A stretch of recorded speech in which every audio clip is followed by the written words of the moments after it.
भारत में गोदान की परंपरा तो रही है, लेकिन वो मुंशी प्रेमचंद का जमाना था। नया जमाना लालू यादव का है और वो इतने बड़े दानवीर हैं कि गोदान को गोबर दान तक लेकर आए।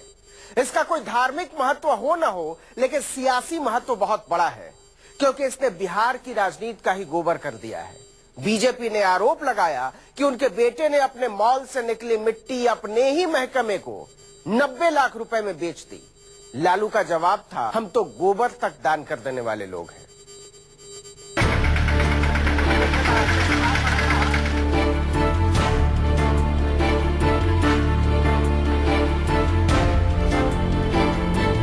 बताने वाले तो गौमूत्र और गाय के गोबर के 1000 फायदे गिनाते हैं, लेकिन ये तो वो भी नहीं जानते कि देशी गाय का शुद्ध गोबर सियासत के सवालों का मुंह बंद करने के काम भी आ सकता है। गो विज्ञान में ऐसा प्रयोग पहली बार हुआ है। पूर्व मुख्यमंत्री राबड़ी देवी के नाम पट्टिका वाले बंगले से पटना चिड़ियाघर का ये ट्रैक्टर टीवी के कैमरों के सामने से निकाला गया। गोबर ढोने वाला दाता पर रिझा हुआ था, कहा साक्षात कर्ण है, फ्री में इतना गोबर दे दिया। 2-3 दिन से गोबर जा रहा है सर।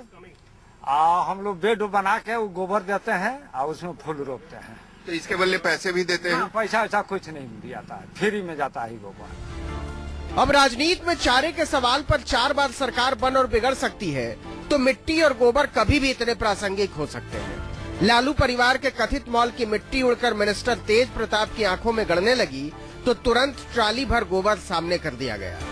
बीजेपी नेता सुशील कुमार मोदी ने कल आरोप लगाया था कि जो मॉल बन रहा वहां से जो मिट्टी निकाली गई थी वह पटना जू में पहुंची है और उसी से पटना जू में पगडंडी बनाई गई और बदले में पटना जू ने मॉल की मिट्टी अपने ही मंत्रालय के तहत आने वाले चिड़ियाघर को 90 लाख रुपए में बेच दी।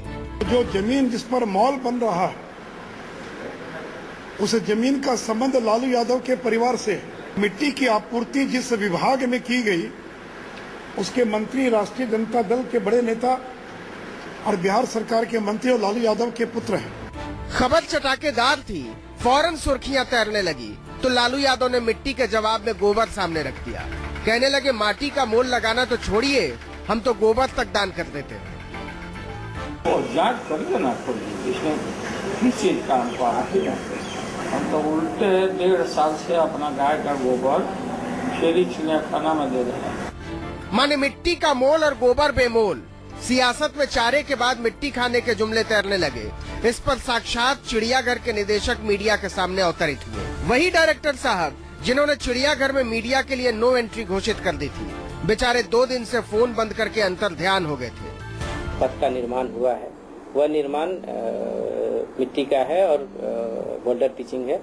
उसको हम लोगों ने पूरी तरह से जो बिहार फॉरेस्ट मैनुअल है उसको अक्षरशः फॉलो करते हुए बनवाया है और इसमें जो भी हमारा मिट्टी का सप्लाई है वो कहीं विशेष किसी व्यक्ति के यहाँ से नहीं है। दरअसल पटना के बेली रोड पर बिहार का सबसे बड़ा मॉल बन रहा है, उसी की खुदाई से मिट्टी निकली।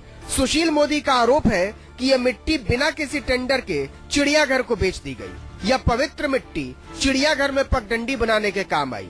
चिड़ियाखाना पर्यावरण मंत्रालय के अंदर आता है, जिसके मंत्री हैं तेज प्रताप यादव।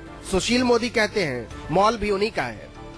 मिट्टी खरीद घोटाला है, इसकी जांच कराई जाए और इस विभाग के मंत्री उनको अभिनव अपने पद से बर्खास्त किया जाए, ये मैं बिहार सरकार से मांग करता हूँ।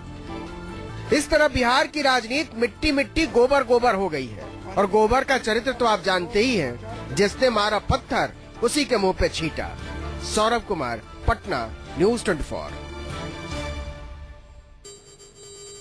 गोबर और मिट्टी का सच झूठ तो जांच से पता चलेगा, लेकिन जवाब देकर लालू लाजवाब कर देते हैं। यह इंडिया में आज के लिए इतना ही। कल रात 9:57 पर फिर होगी आपसे मुलाकात। न्यूज़ 24 पर खबरों का सिलसिला लगातार जारी है।